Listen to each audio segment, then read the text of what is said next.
we'd like to dedicate our first number to Reverend Ian.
Good morning. We're getting water for our flowers and our plants and our tomatoes. And as Mark and Yvonne and the choir have just said so well, welcome. Let us rejoice together. Whether this is your first time with us or you've been here many times, we want you to know that you are welcome and that we are glad to have you. Our church is now offering Sunday services both in person and virtually. Whether you are here in the chapel or joining us from home, you are welcome. And today we offer an added and special welcome. I'd like to welcome Reverend Ian White Maher, the candidate to be our next settled leader.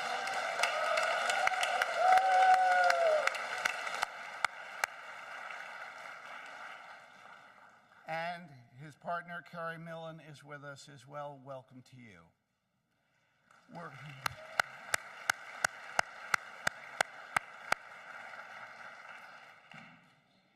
We're excited to have you here with us, and we're looking forward to getting to know you better.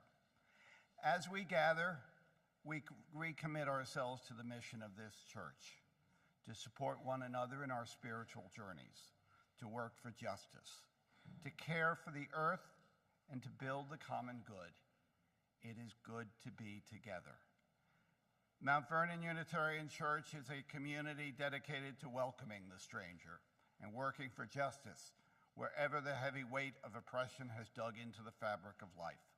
To that effort, we name and honor the traditional indigenous inhabitants of this land, the Piscataway, the Powhatan, and the Dog. We recall that enslaved people worked this land where we gather this morning. Before we get into our worship service, I'd like to share with you some of the events ahead in this busy week as we get to know Reverend Ian and he gets to know us. All of this can be found on the handout that you got, the Candidating Week events, and it's also in This Week at MVUC. You'll be getting email notices throughout the week, so please join us. Today, from 11:30 to 12:30, Reverend Ian will join us for our first community open forum here in the sanctuary. So go get a cup of coffee in the Commons, say hello to Ian and Carrie, and come on back in. Tuesday from 5 to 6 p.m., Reverend Ian will join a second community forum. This time we're going to do a virtual forum, a Zoom forum, and you'll find the instructions for how to access the Zoom on this sheet. Okay? On Thursday, we'll have a meet and mingle with Ian here in the Commons from 6 to 6:30, and then a third community open forum with an emphasis on social justice and climate action. That's from 6:30 to 7:30 here in the chapel. Next Saturday, we have a family picnic sponsored by the Lifespan Spiritual Growth Council. It's on the terrace from 12 to 3 p.m. And of course, next Sunday, Reverend Ian will lead our service again. After our service next Sunday, and I want to amp the volume up on this just a little bit, the single most important event of this week. At 11:30 next Sunday, MVUC members will meet here in a special congregational meeting to vote on calling Reverend Ian as our settled minister. I want you to know and remember two numbers, okay? First, we need 90% of those folks voting to vote yes, okay? This, I hope, is the easy part. Okay, now the hard part. We need 50% of our members to show up and vote, okay? If you're going to be in town, please show up. If you're not going to be in town, you have two easy options, okay? The first is you can cast an absentee ballot. How do you cast an absentee ballot? If you see Joan, Dara, and Ian Kennedy out in the lobby, in the Commons, go ask them. They'd be happy to help you, okay? Second, you can also ask another member to cast a proxy vote for you. If you identify someone to be your proxy, you and your proxy both need to email Linda Burke. If you have any questions in finding a proxy, email Linda Burke and she'll help you out. Whatever you do, however you do it, please vote. Okay? We need 50% of us to vote or we fail. So please vote. Once we vote to call Reverend Ian, there will be a celebration reception at 12:15. To help with this reception, please contact Jan Speakman, but remember, we only get to celebrate after we vote. Okay? Before I do anything else, however, there is one thing I think we need to say, okay? Which is we need to ask our search committee, who have done all of the work. Donna and your team, please stand up. Let us say thank you.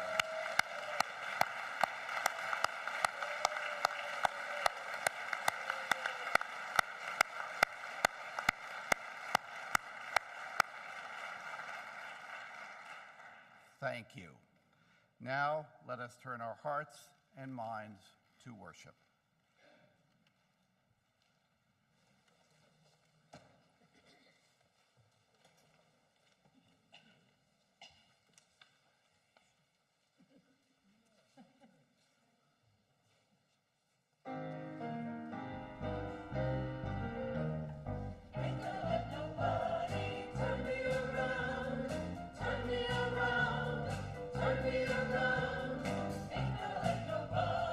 Turn me around.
words for our chalice lighting come from Heather K. Janulis. Our prophets died for the freedom of faith. We are here in their spirit. We are here to practice and sustain our living tradition, to light a chalice, claiming for justice the heat and power of fire. In our free faith, we are here, seeking freedom from despair, the freedom to be loved as ourselves, and the freedom to grow beyond imagination. We are here, gathered in the name of all that we find holy. Let us give thanks for the gift of gathering here. Amen. And please rise in body and spirit and join us in singing hymn number 1028 in the Teal hymnal, Fire of Commitment.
Remain standing as we unite our voices in the covenant of this community, found in the back of your hymnal and in our hearts.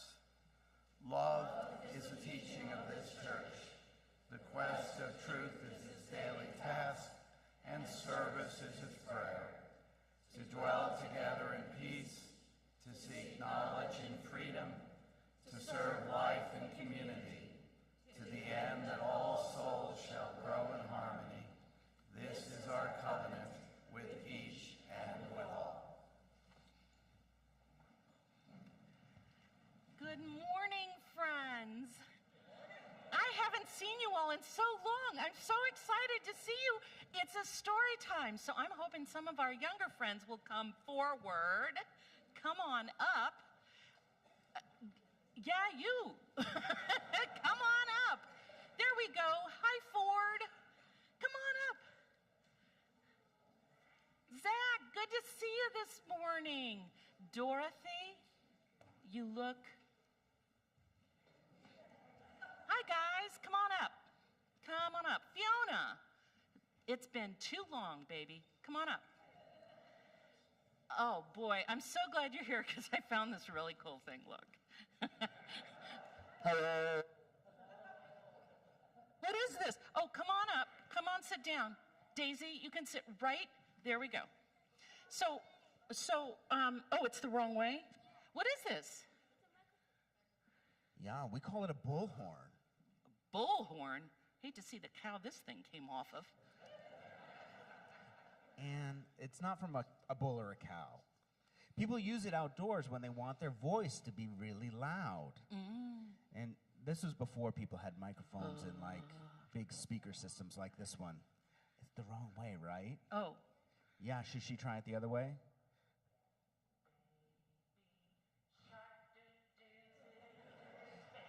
No, oh, no. Bullhorns are meant to be used for things that are really kind of a little bit more important than that. Oh. Yeah.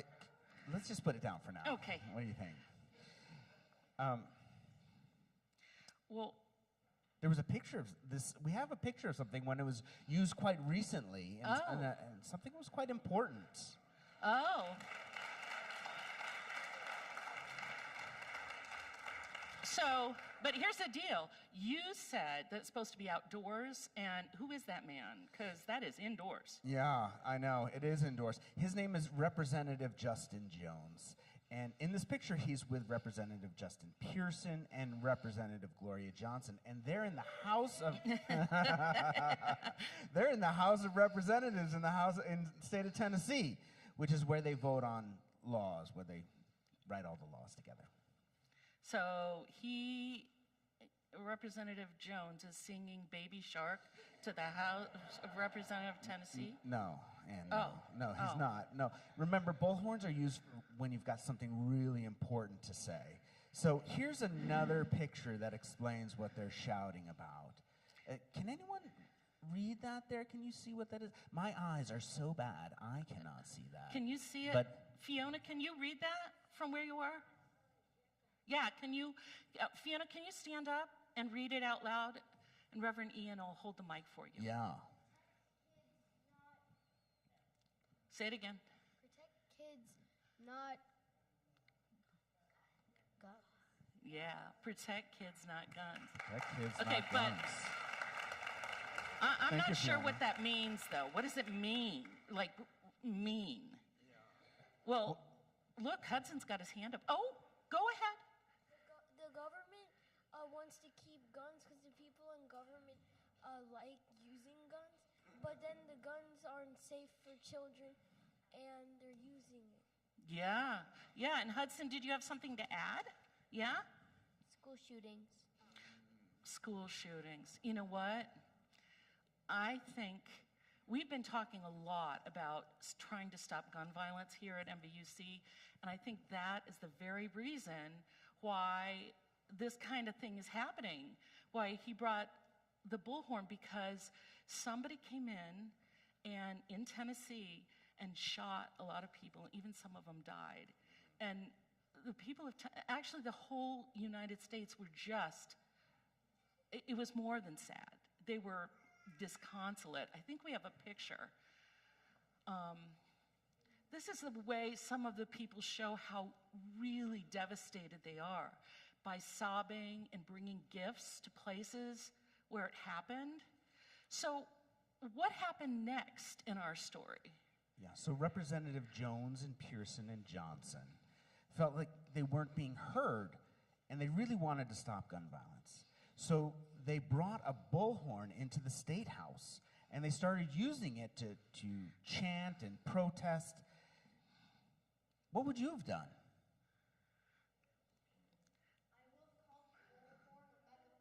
You would have called it a megaphone, and what would you have done with that megaphone? Thank you. So Lachlan says that he would have done the same thing. He likes to call it a megaphone, but he does the same thing with it. Mm-hmm. Anyone else? Yep, Fiona? Those school shootings, track them down, and probably just make a law against it. No, make a law against it. So what happened next? So they came in, they were shouting. So everybody started, like all the representatives were shouting and chanting along? Yeah, and then the other representatives in the House decided that they didn't like the disruption. Oh. And so they held a vote. Oh. And they voted that they couldn't do that anymore. Wait, that doesn't feel very fair. Yeah, it's not fair. So, but this was the first time that they ever had that kind of vote against people in the House of Representatives. Really? I'm Yeah. surprised that it was the first time. Do you think that the Friends should have been, I want to know if they think people who cause a disruption like that should be stopped in the House of These are Representatives. good Unitarian Universalist kids. They're kind of going with They're us. They're ready to protest. So what happened was all 3 representatives were asked to leave the House, and they're not representatives anymore. Not exactly. So they did have a vote on each one. So first they voted on Justin Jones, and they said he couldn't be a representative anymore. And then they voted on Justin Pearson, and they said he couldn't be a representative anymore. And then they voted on Gloria Johnson, but they decided that she could stay. Why?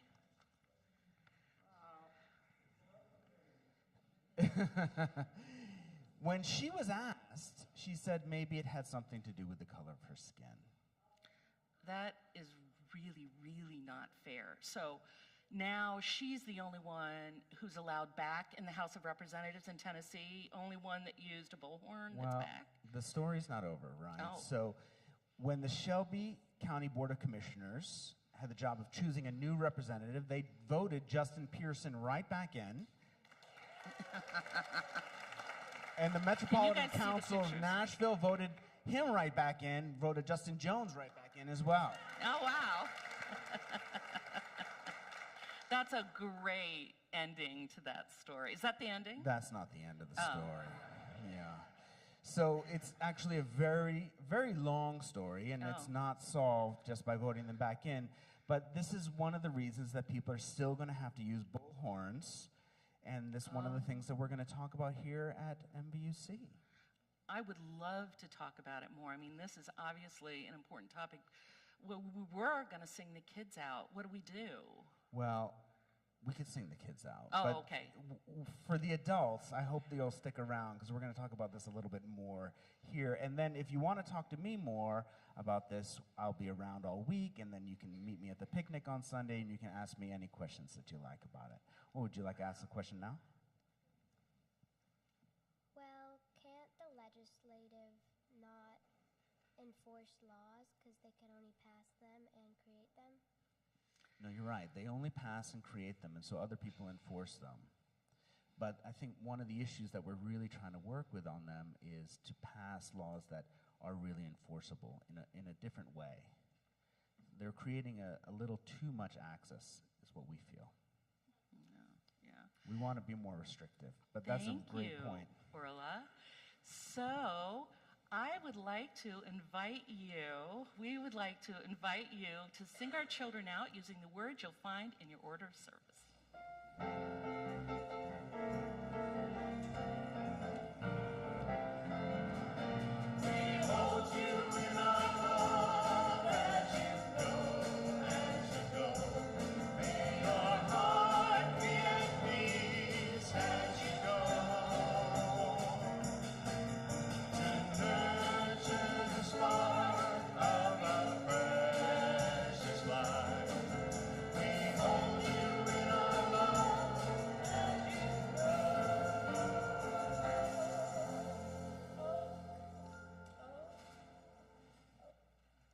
And we come now to our morning offering. At this time, Mount Vernon Unitarian Church asks each of us to show our spiritual and material generosity. I give because here I can gather in covenant with all of you, seeking to understand and fulfill our deepest beliefs, knowing that we don't have to agree about what those deepest beliefs are. I give because I know my contribution supports work to advance social justice, protect our environment, and support human dignity. Each week, we share the plate with a charitable organization that we, the members of MVUC, have chosen. This week, our offering is shared with the South County Task Force. South County Task Force is the only organization with the mission to advocate for equitable services and community development policies in the Route 1 corridor. Formed in 1975 by an MVUC member, Ann Andrews, the organization has met over 45 years to educate, inform, and advocate for affordable housing, eviction prevention, fair treatment of undocumented residents, health care, and other issues. I invite you to contribute whatever you're most comfortable with to the South County Task Force and to this church community. If you would like to write a check for the offering, please make it out to MVUC and in the memo line indicate what it is for. If you wish your contribution to be shared 50-50 between the South County Task Force and MVUC, just write share. You can also go to our website and give directly. We are grateful for your donation. During the offering, you are welcome to come forward in silence to light a candle of joy or sorrow. And now, will the ushers please come forward for the morning offering?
I invite you now to enter into a few moments of meditation or prayer.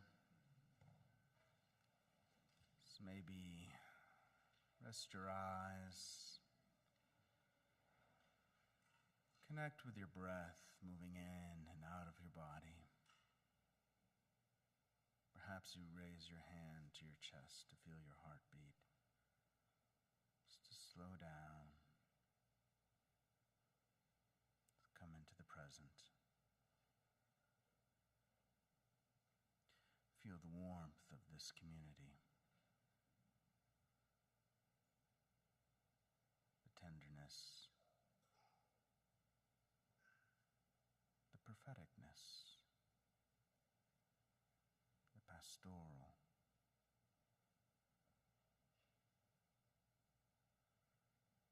If your mind wanders, just come back to your breath.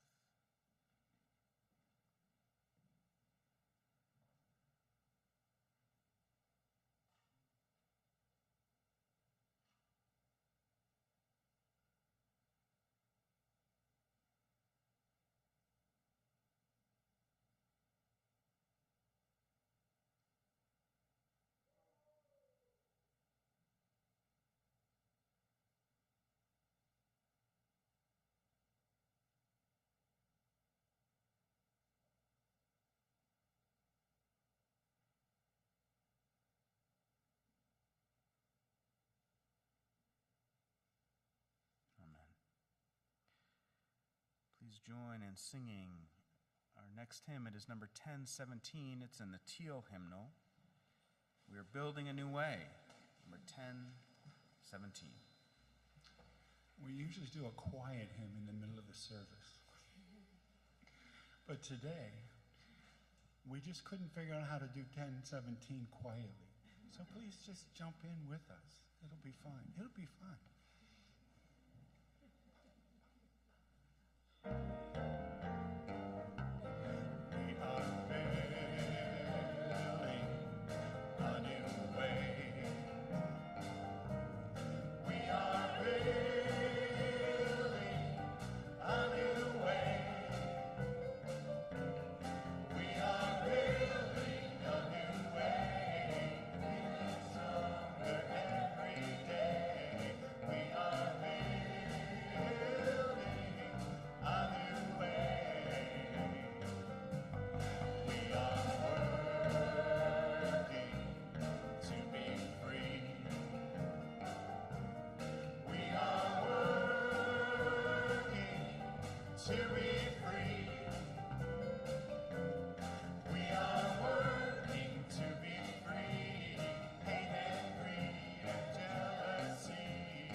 Thank you. Our reading for today is from the Reverend Dr. Martin Luther King, A Network of Mutuality. We are caught in an unescapable network of mutuality, tied to a single garment of destiny. Injustice anywhere is a threat to justice everywhere. There are some things in our social system to which all of us ought to be maladjusted. Hatred and bitterness can never cure the disease of fear. Only love can do that. We must evolve for all human conflict a method which rejects revenge, aggression, and retaliation. The foundation of such a method is love. Before it is too late, we must narrow the gaping chasm between our proclamations of peace and our lowly deeds, which precipitate and perpetuate war. One day, we must come to see that peace is not merely a distant goal that we seek, but a means by which we arrive at that goal. We must pursue peaceful ends through peaceful means. We shall hew out of a mountain of despair a stone of hope.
Outstanding.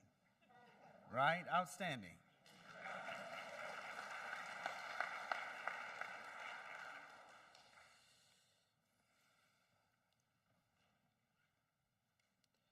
"33 days ago, on March 27th, Aiden Hale walked into the Covenant School in Nashville, Tennessee, armed with an AR-15, a Kel-Tec Sub 2000 carbine, and a handgun, and shot 7 people, 6 of whom were killed.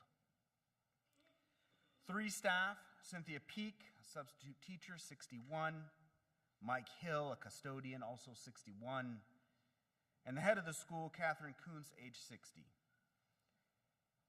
and also 3 students, Evelyn Dykehouse, William Kinney, and Haley Scruggs, each of them 9 years old. Say that with me, 9 years old. 9 years old. It was the 133rd mass shooting in the United States this year. Hale owned 7 guns, all purchased legally from 5 area gun shops. It's estimated that 16.4 million guns were sold in the United States last year, but no one is actually sure. We know how many guns were produced, how many were manufactured, but there's currently no requirement for federally licensed dealers to report the sales volume to the ATF. So we really have no idea how many guns are circulating. It's a volatile epidemic that is tearing the fabric of our society apart. Following the Covenant School shooting, many blogs and news outlets reported the fact that Aiden Hale was transgender and allowed to purchase weapons while under a doctor's care for an emotional disorder. Many articles still misrepresented Hale, according even big organizations like the New York Post, by using the pronoun she throughout their reporting. This is a diversionary tactic. It's a diversionary tactic used by the right, shifting the focus away from the real cause of violence in the United States: cisgendered, straight white men. And they link the shooting to their obsessive crusade against transgender people. And while we do need to have a conversation about mental health and violence in this nation, this is obviously an attempt to connect transgender people with mental disorders. I was tempted to share some of the outrageous quotes that the radical right posted on the socials, but I decided that even saying their name really just somehow raised their profiles, and I just don't want to do that. Let's just say that in the wake of the school shooting that took the lives of 3 adults and 3 children, 3 9-year-old children, these people weaponized the fact that the shooter was trans to endanger the trans community and to motivate people at the ballot box. Now, as you might expect, they were called out for this behavior, and politicians and local musicians issued statements offering their condolences. Joe Biden ordered flags at all federal buildings to be flown at half-mast, saying, "We have to do more to stop gun violence.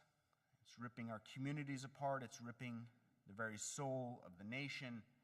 We have to do more to protect our schools so they aren't turned into prisons." There have been 47 mass shootings since then. Today is the 120th day of 2023, and we have experienced 180 mass shootings. The tally for April is not yet complete because we still have today to get through. But as of yesterday, 256 people have been killed, 692 have been wounded, and 3 shootings have taken place at a school or a university. There were 9 people wounded at a mass shooting yesterday in South Carolina. And then in the early hours of yesterday, late night, Friday, there was a man who shot 5 of his neighbors, including an 8-year-old, because they had asked him to stop shooting his AR-15 in his yard so late at night. His response was to kill them all. In a particularly sick moment at noon yesterday, at noon, almost 12 hours later, the Texas Governor Greg Abbott tweeted a picture of his golden retriever saying it's all smiles this weekend. That tweet is still live.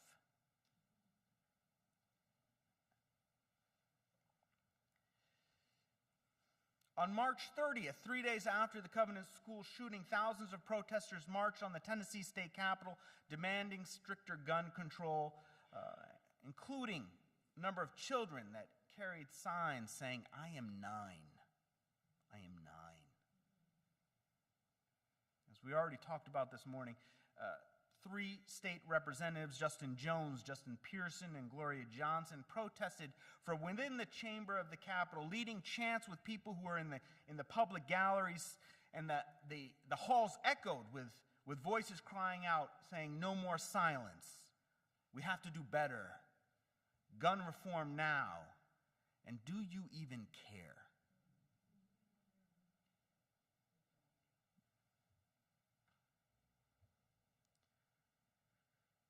I love it when the audience talks back. Come on. No, don't hide your head. You're right. They don't. Don't hold back. I love it, really.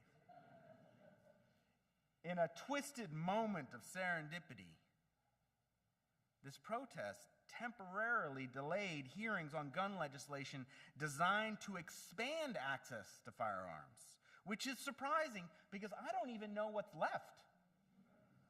Right? Tennessee, like several other states, has already done away with the need for permits to have concealed handguns. I don't even know what's left.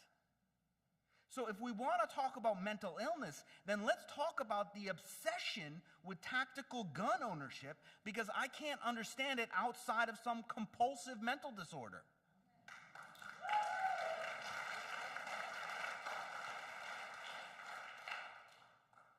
Now, as you know by now, Jones, Pearson, Johnson, they've become known as the Tennessee Three because of their protests, and it frustrated the Republican leadership. House Speaker Cameron Sexton told the National Review, which many of you probably read daily.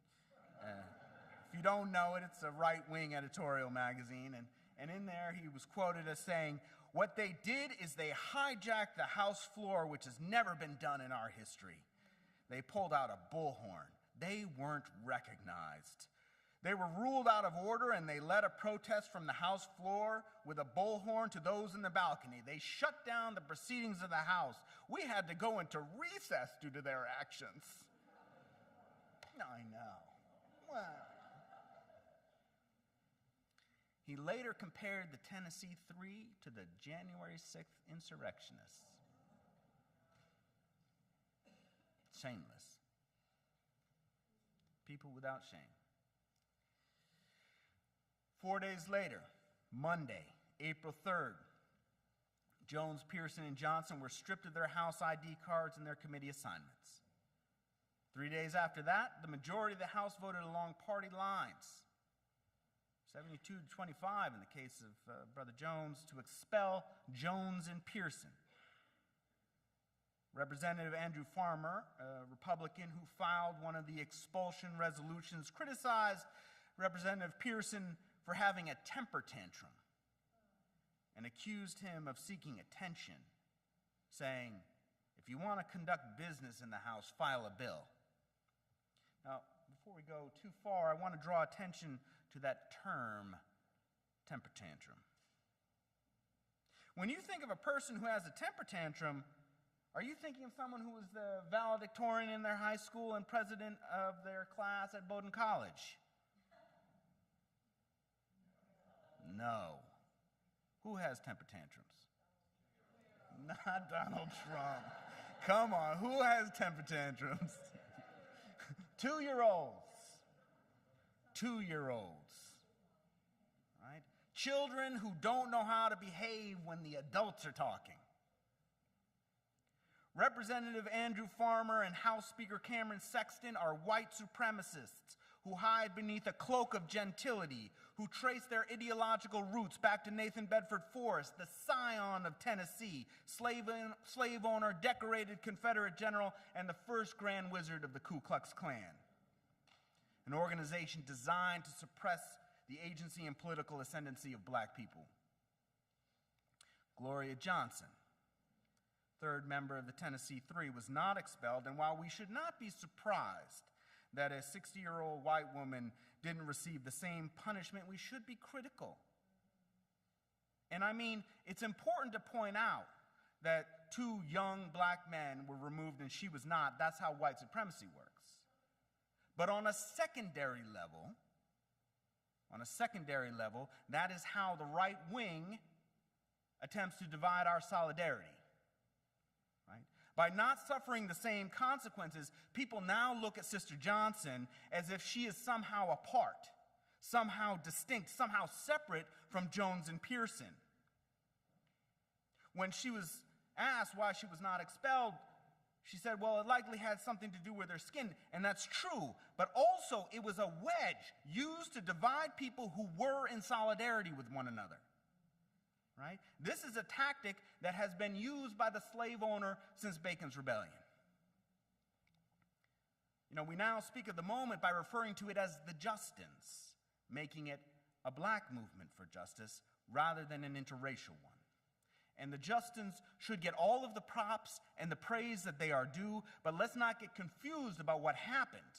If we're going to succeed as a movement for gun reform, to end gun violence, then this needs to be an interracial coalition, and we cannot allow them to divide us because we are all suffering from gun violence.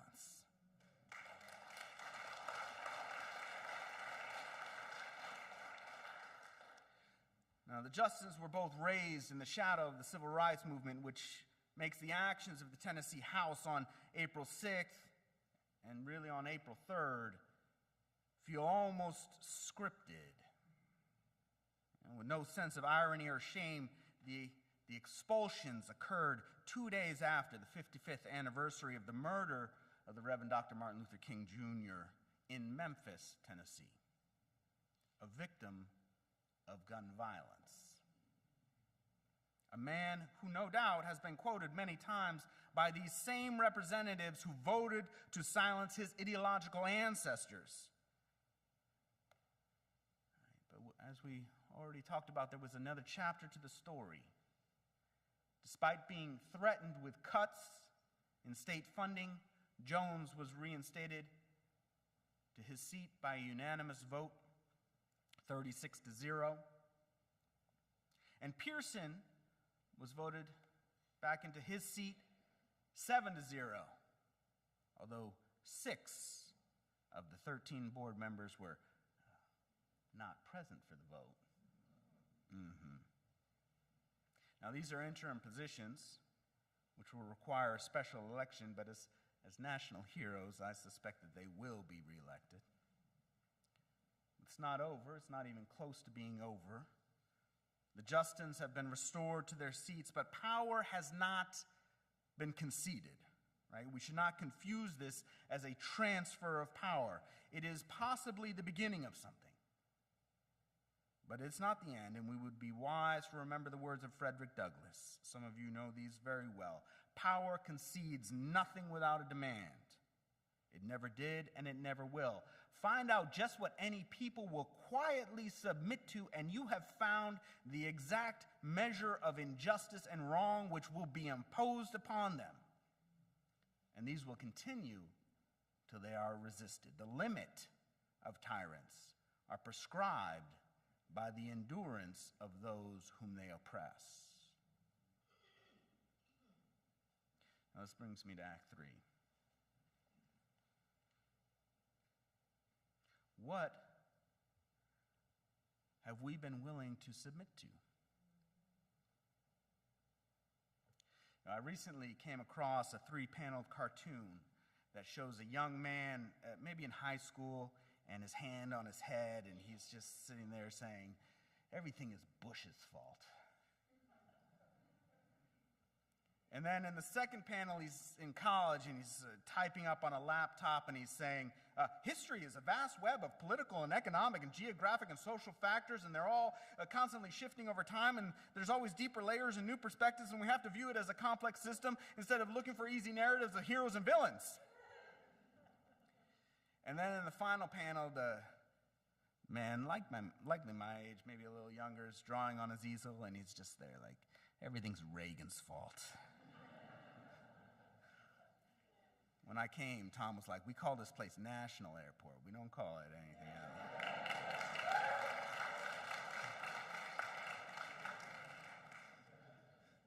else. saw this cartoon, I kind of chuckled because I've been walking around the last few months just saying the same thing. Everything's Reagan's fault. I suppose if I were a little older, I'd call it Nixon's fault.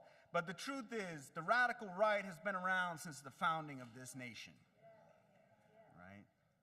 And we're not just engaged in political conflict with ideologues. We are in conflict with our own identity. And this impacts us in two ways. First, we are heavily invested in this conversation about rights. Right?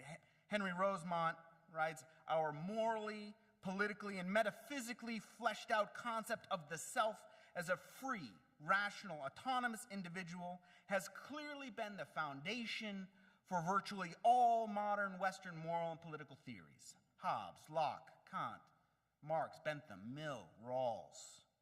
Our theories of justice are so deeply grounded in the concept of the individual right, it feels as if we cannot even be separated from it.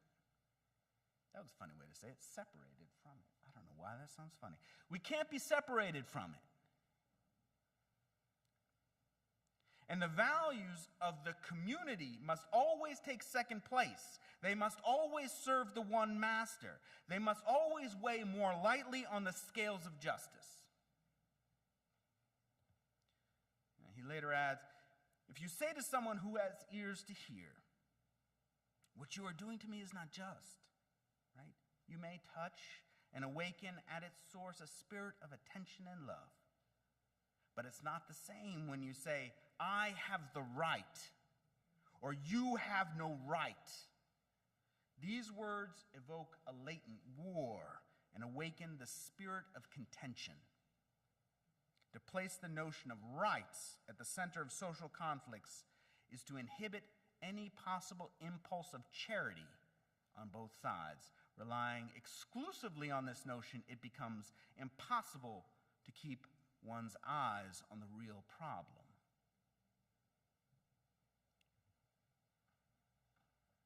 So what's our real problem? It's not that someone's property or that some abstract notion of the right to own an AR-15 has been violated. It's actually not the real problem. The problem is that we live within a network of cruel and debilitating relationships that lack consideration and care, and no one is looking out for or listening to the 9-year-old. Much ink has been spilled on the rugged individualism of the American frontier and its connection to the radical Protestantism that just soaks through our bodies, right? Which has delivered us onto this shooting epidemic. It's now prompted the board of the church I serve right now in Salt Lake City to add a terrorism clause to our insurance policy.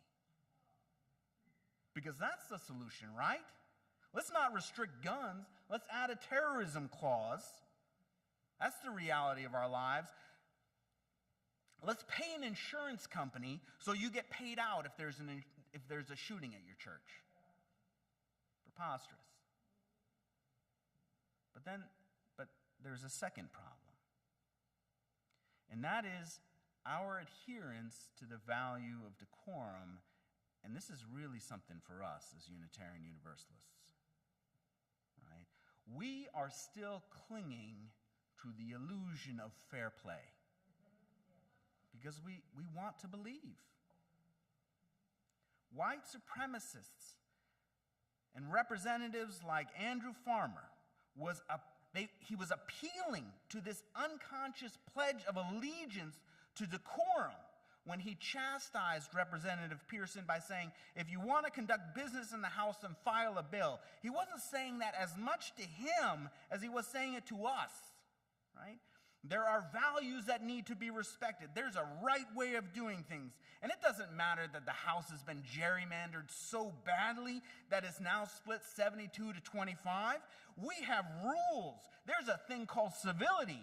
And this line of rhetoric intentionally obfuscates the reality that there is, as Angela Davis points out, a violence that exists on the surface everywhere for black people in our society. Amen. If we're going to seriously grapple with the demons of this nation, if we want to rejoin Jones and Pearson in true solidarity, then we must confront our allegiance to decorum, our worship of civility. And that's going to be tough because we love it. I mean, and there's good reasons to love it, right? One, a lot of us have benefited from these rules. In some cases, we even wrote the rules. And I don't want to be confused. Civility is good. It's the foundation of civilization. Civility is good. But if we want to be in solidarity, then it is time to become maladjusted. Maladjusted. It is time to bring in the bullhorns. It is time to become comfortable with a type of disobedience that some may call uncivil, that some may call inappropriate. And I want to become comfortable with this type because these children were 9 years old. I don't have time for them to call me out as not obeying the rules when there's 9-year-olds at stake. All of these kids knew what we were talking about immediately because they're talking about it. That is their reality. Now, the forces have already started a new narrative with Justin Jones. Right? Shortly after he was reinstated, a video emerged with him standing on a police car during a Black Lives Matter protest, a protest designed to reclaim black humanity from the systemic violence and murder that black people experience at the hands of these very same police. But the release of the video after the insurrection is intentional. It is designed to keep this from becoming an interracial movement for gun safety. There is a targeted audience in that video, and it is saying, hey, good white people, this is not the black man you want to align yourselves with. Look at his wanton disrespect for authority. Look at his vandalism. Is he one of your leaders? Yes, he is. That's the short answer. Yes, he is. But unfortunately, there are a number of good white people who do feel uncomfortable with black people demanding that they be respected, whether it is standing on a police car or taking a kneel at a football game. There is no protest that will ever be civil enough. It is time to abandon our allegiance to decorum, our worship of civility, and our concern that they will think poorly of us if we bring in the bullhorns. I don't care if they think poorly of me. I care about justice. I care about 9-year-olds. We say that the system is broken. It is not broken. It is not a broken system. It was designed to function this way. It is delivering on the results it was designed to deliver. Trying to function within these norms is only going to get us more of what we already have, which is probably another mass shooting today. It may have already happened. Earlier, we read some familiar words to us by the Reverend Dr. Martin Luther King, words that are perhaps so familiar that we overlook what he is actually asking us to do.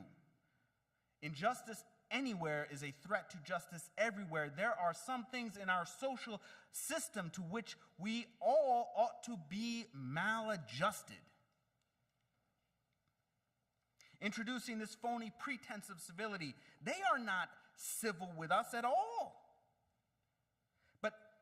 But let's not they use our attachment to appearing civil as a weapon against us when we protest, when we bring in the bullhorns. And I'm coming to an end, but before I close, I want to add one final point. Let us not be deluded by the allurement of sides. Right? Democrat, Republican, Socialist. I love saying that so close to the Capitol.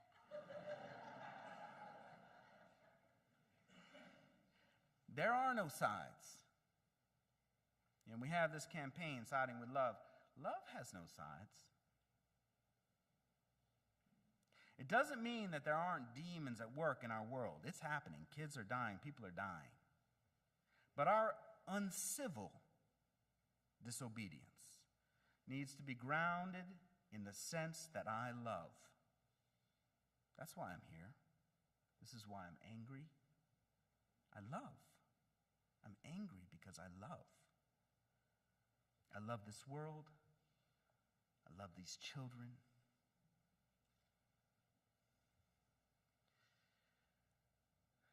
This is your first time here. Welcome.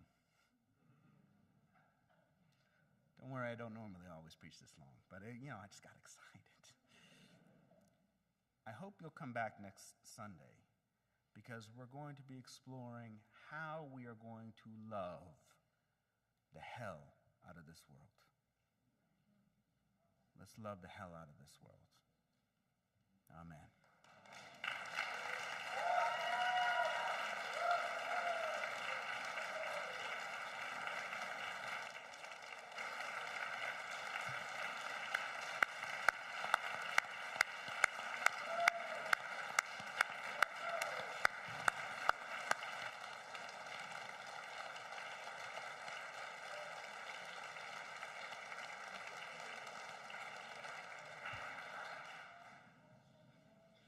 Please rise in body or spirit for our closing hymn. It's number 170 in the gray hymnal. We are a gentle, angry people. And there's a couple extra verses at the bottom of the right-hand page, don't miss.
Please join us in the words we say each week as we extinguish our chalice.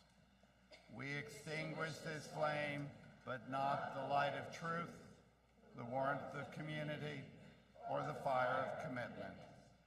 These we carry in our hearts until we are together again. And before we go to the benediction, we hope to see many of you back in here for a community forum at 11:30. And remember, we need all members to vote next Sunday. In person, proxy, or absentee, please. Thank you. And before we go to the benediction, we have some people to thank. Mark, Ann, David, Yvonne, we got Anders and we got Eric, we got Marty and Doug and Julius, and we got this choir. None of this happens alone, right? This is all a team effort. It takes a village. Source of life, God, my darling. Inspire us as we walk out this door, out into the world, so that we might witness to the worth and the dignity of every being, knowing there are no sides, that each has value, so that we might hug and love all of our people, all of our family, into tenderness and care. And inspire us, awaken us to that interdependence, that deep interwovenness, the space beyond name and form, beyond in and out, good and bad, where we are all just connected in presence. And fill us with grace so that we might find the courage to put down these social rules that tell us we've got to be good, so that we can be part of that great body of people who brings justice. Amen.